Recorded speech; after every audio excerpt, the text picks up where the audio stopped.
welcome to the weekend. I'm Jeff Griff, your man in the street, bringing you another CDFF Live on Main daily update. Because today is our award show, we went out at the street to ask people what they think makes a good documentary. Let's take a look and see what they had to say. So my question for you today is, what do you think are the elements that make up an award-winning documentary? I like a good documentary that tells a great story and is really interesting and gripping, where you can't stop watching it.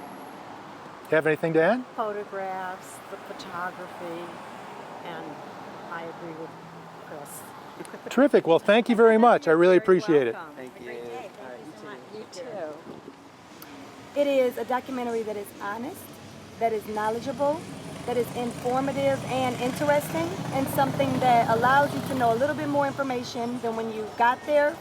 So when you leave, you know a little bit more about whatever the documentary is about. Okay, my question for you today is, what are the elements that make up an award-winning documentary film?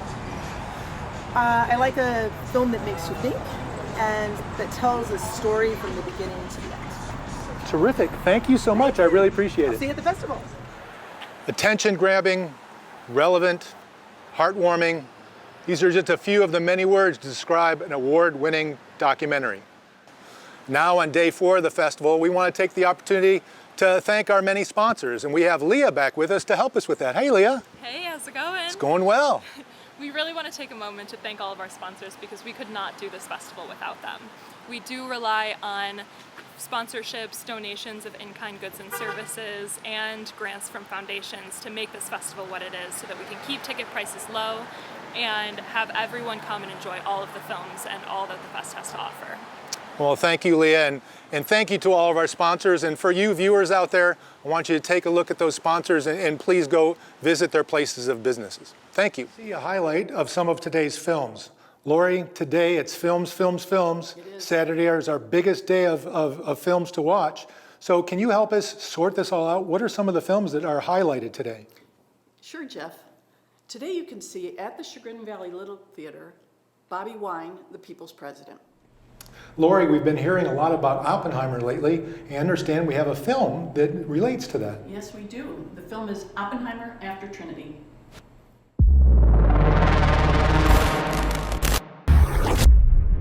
We have made a thing, a most terrible weapon, that has altered abruptly and profoundly the nature of the world. We have made a thing that by all the standards of the world we grew up in is an evil thing. On July 16, 1945, at 5:29 a.m., the first atomic bomb was successfully tested in the New Mexico desert. Man had entered the atomic age. Now, the Americans had a weapon that could end the war by forcing Japan to surrender. In the span of a month, 3 nuclear weapons were detonated around the Earth: Alamogordo, Hiroshima, and Nagasaki. The Earth would never be the same from this point forward. It is very clear that the concept "thou shalt not kill" has been complicated in recent years. It turns out the scientists were 100% right, except for blowing ourselves up, which to this day is an open question. We could all die. So that was a really interesting period that they wrote down, provided this advice, tried to deliver it, and it didn't get there.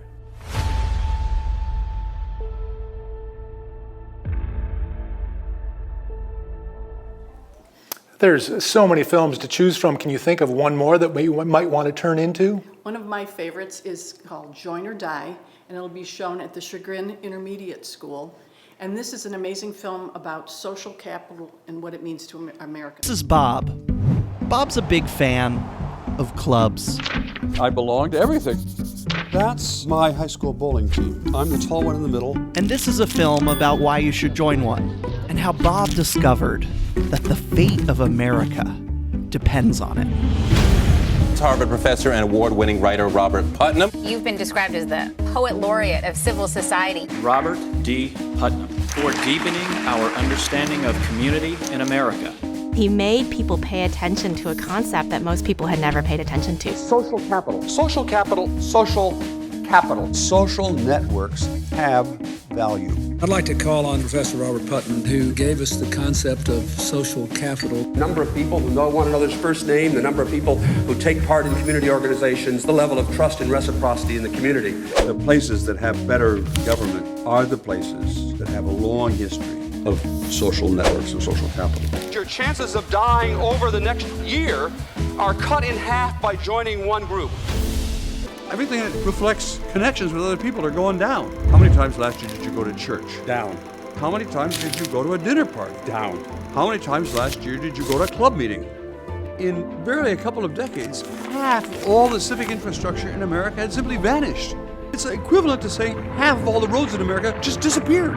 Everyone has a feeling something's happening, but then he's got charts to actually show what's actually happening. Whatever's happening to people's sense of mutual obligation, to their understanding about the common good, to their willingness to trust their neighbor is no longer going on because people are bowling alone. The book Bowling Alone, which you're familiar with by Robert Putnam. The activity may still be going on, but there's no social capital being built. That decreases the trust we have in one another. How lonely Americans are, how divided. You know, he may have been onto something. We have to see loneliness as a threat to our health security and to our overall national security. We are trying something that hasn't been done before, which is growing and sustaining a multiracial democracy. Politics and policy ultimately depends on the social health of our country. America doesn't have to be the kind of America that you've lived in your whole life. You could decide to change history. Well, Lori's the expert. When she says she likes a movie, I think that's one we want to check out and see. So we look forward to seeing you down here at the festival. Our third guest today is Brenda, who is the coordinator of our panel discussions. Hello, Brenda. Hi, Jeff. Tell us what we've got going on today with panel discussions. Oh my gosh, we have a jam-packed day going on. We have now 30 filmmakers running around town, and we're so excited that we're going to gather a bunch of them this afternoon. You can join us for something a little more fun and family-oriented. We'll be at Riverside Park for our Furry Heroes presentation. The park will be filled with not only rescue animals, but therapy animals and their handlers who will be able to answer your questions and help you to learn how these animals can make a huge impact in our lives. Well, Brenda, that sounds fun. What else do we have on tap for today? Well, you can join Emily Nestor and Evergreen Podcast for a candid discussion about the ins and outs of podcasting and what happens when you get the story wrong. It does happen. That discussion begins at 3 p.m. at CDFF Live on Main. Now let's hear from Chris, our special events coordinator, about today's special events. Hi again, Chris. Hi, how are you today? It's all good. What do we got going on? We have big day going on, big events. The biggest actually pretty much of the week, which is our awards ceremony. So this morning, the 14th annual Chagrin Documentary Film Festival awards ceremony, sponsored by Carnegie Investment Council, takes place at the Chagrin Valley Little Theater at 10 a.m. And what we're asking you to do is to come join us at 10 a.m. and then we're going to have a little light breakfast that's going to be followed by the awards ceremony. And it's a fabulous event every single time we have it. And our hosts this year are Lori Vick and Rick Jackson, who do a wonderful job for us. And tonight there's also a private party to celebrate the filmmakers, members, and guests, and it's sponsored by Carnegie Investment Council.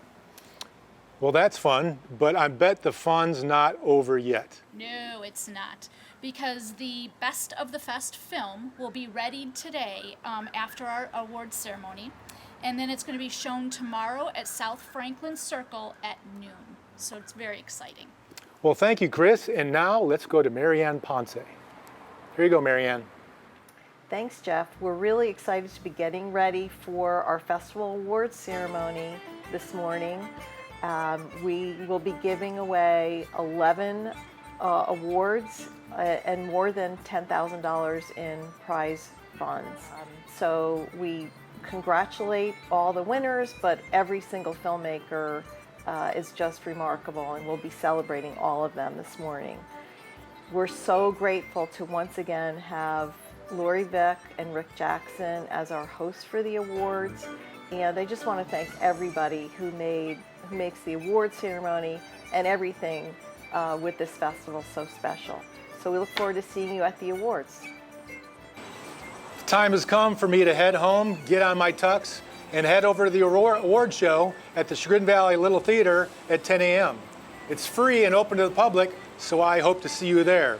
On behalf of myself, your man on the street, Jeff Griff, and the entire festival staff, we want to thank you for watching.